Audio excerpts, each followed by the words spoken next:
mbagamba nti works ezo zonna balindeko tumale okuzitereeza bulungi mu copyright, tulindeko zitereeza bulungi mu copyright wenaavaawo nga tumaze obitereeza bulungi nga then tulaba abayagadde ne fiiru ye si buli muyimbi nti nate agenda kujja tuma oluyimba lwa Kato kuba aleese ssente no. Era waliwo abayimbi betumanyire yali beyaforedi ng'agambye nti nno abo tebakwatanga ku nnyimba zange oba ono akwatenga ku nnyimba zange beemanyi naawe bamanyi beemanyi nengo abamu kubasinga okubeera beyala asingira ddala okwagala ennyo ennyo yali King Saha, Rema Namakula, Misa Kisemakula, Carol Nantongo. Abo be bali mu ttulubya leeyo tribute album gye tujja okukola. Kati abatalina maloboozi gagenda mu yo direction, please, we are very, very sorry.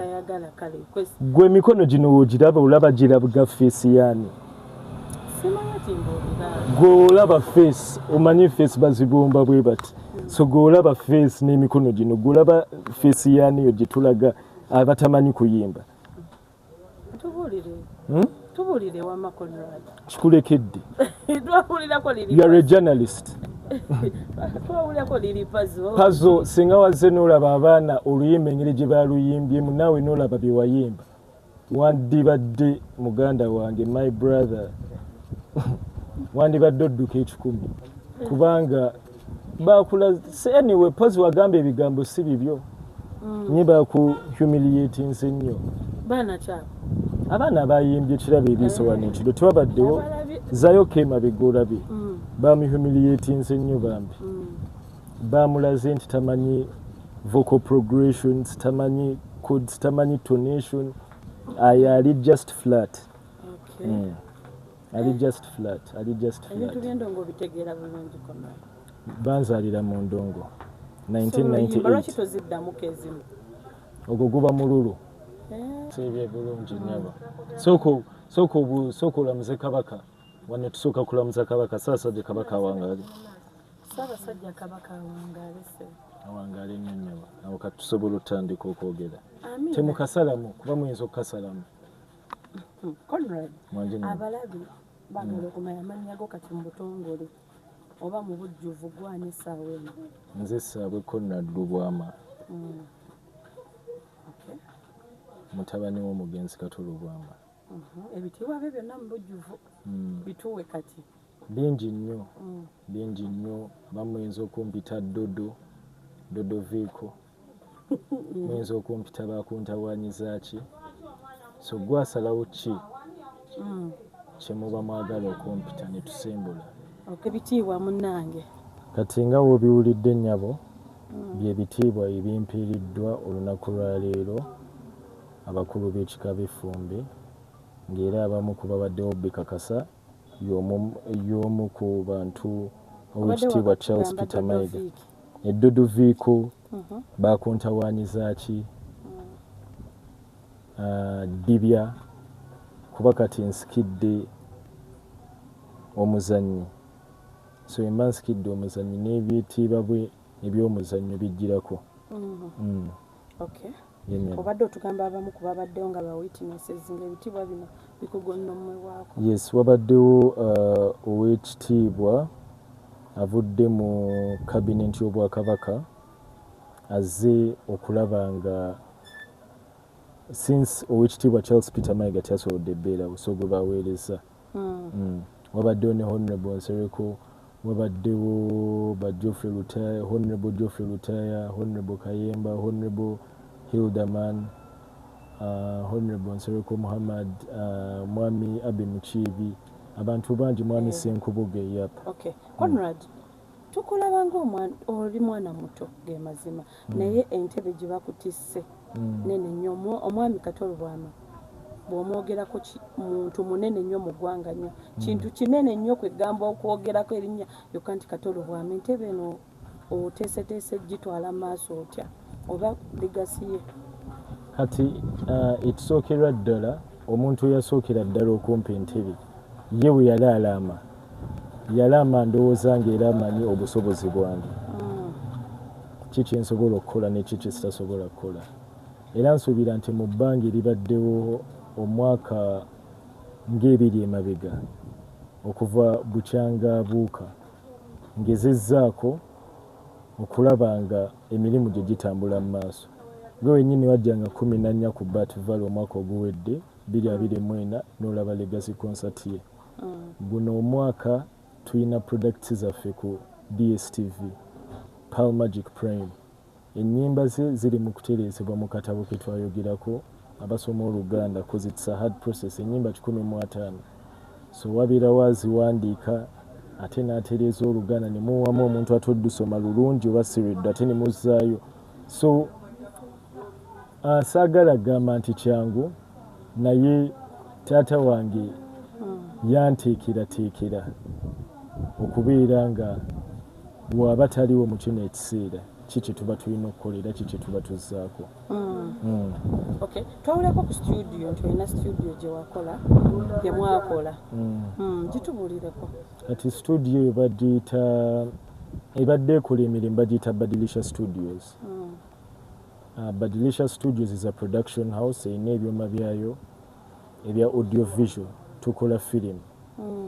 But then twagezezzaako okubbula ate mu ye Kato Lubwama Studios. Yo egenda kubeera nga ekwasaganya ku mizannyo copyright ey'emizannyo muzeeyi gye yafa nga alese. Emizannyo nga wowulira William Shakespeare we yakola Romeo and Juliet ne biki waliwo kye bayita the Shakespeare Foundation omuli egye works zonna. So ayagala mwagenda najja n'atambula n'akola because emizannyo gye gyalimu estate tegikwata ku nze nsekka gikwata ne ku baganda bange abalala. Omugenzi yali muzannyi ate nga mugatta bantu yagattanga abantu abayimbi creatives zonna yafubanga ozigatta. Ekintu ekyo ogenda kihandulinga otya? Nsuubira kyatandise bulungi.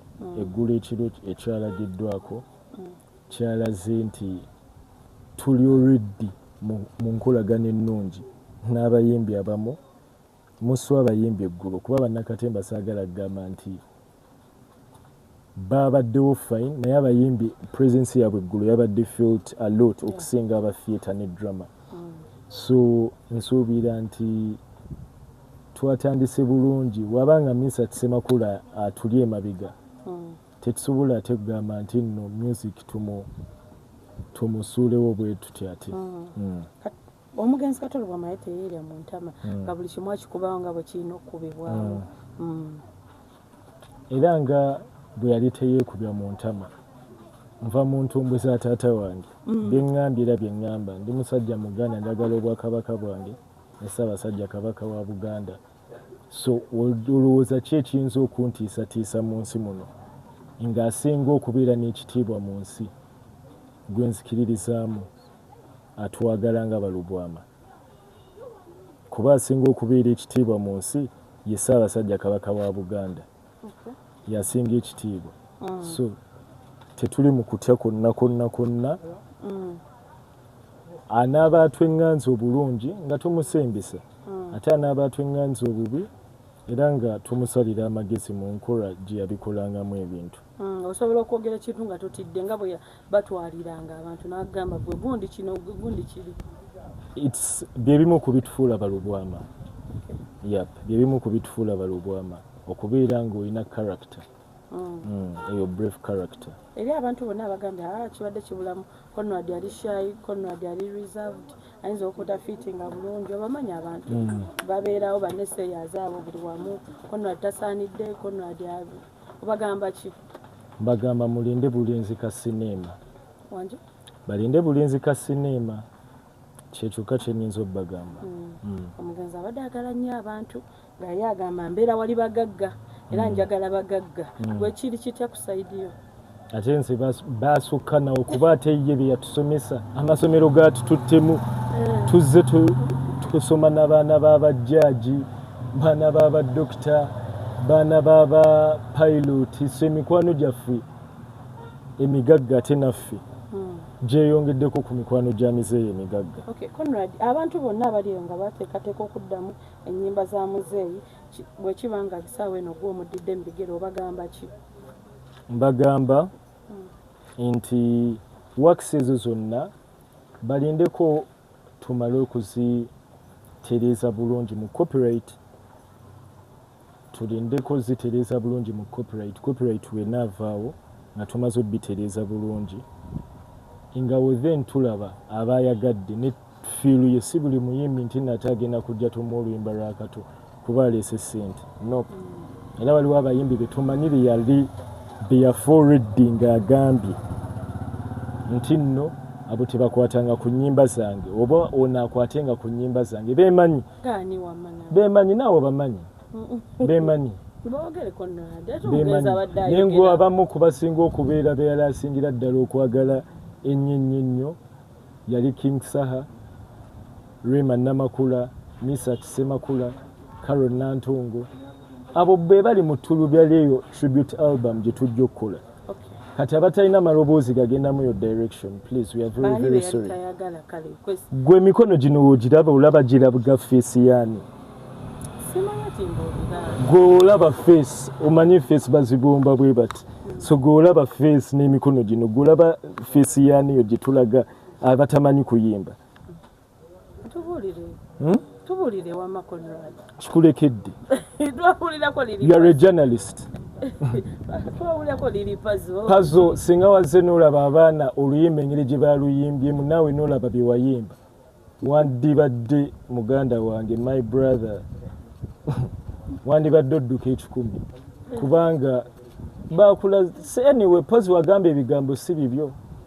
Nye baakuhumiliating nnyo. Baana kyabo. Abaana bayimbye ekirabo ebiiso wano ekiro tewabaddewo zayo kema begolabye bamihumiliating nnyo bambi bamulaze nti tamanyi vocal progressions, tamanyi chords, tamanyi tonation, ali just flat. Ali just flat. Ebintu by'endongo bitegeera bulungi konna. Banzalira mu ndongo 1998. Lwaki toziddamu kezimu? Ogwo guba mululu. Weyanza abantu ba Kato abamwagala nakyobuuza? Okay, buuza. Kyendowooza tekyandibadde ku government kukikola because it can't happen. Bannabitone, what if you have, let's say, tugezeeko okugira Hollywood standards, you have over 100 stars on Nigeria. Wobeera never star every time that you're putting their people. Nze kyendowooza families z'abo abantu kino kiddayo eri families z'abannabitone.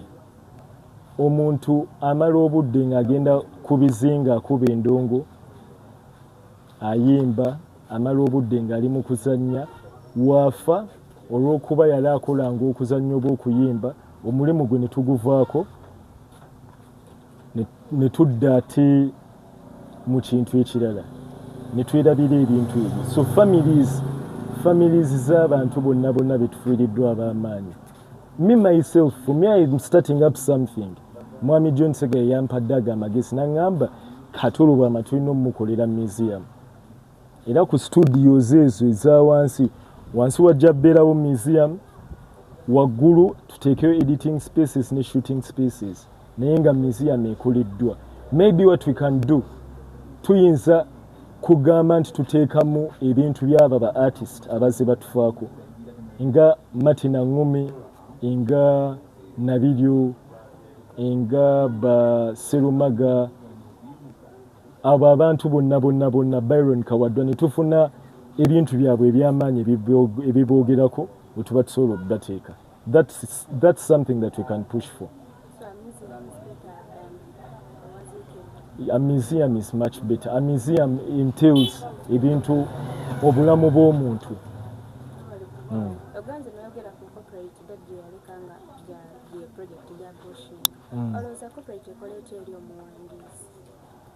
Copyright basically mu kutegeera kwange ne ku byensomye mu bintu bya film. Tugeze nina firimu yange eraga ku DSTV Pearl Magic Prime nga nsomwa nti kyekye ndi mu kuddako kuba abantu abasinga bye batategeerera copyright kikyetegeeza.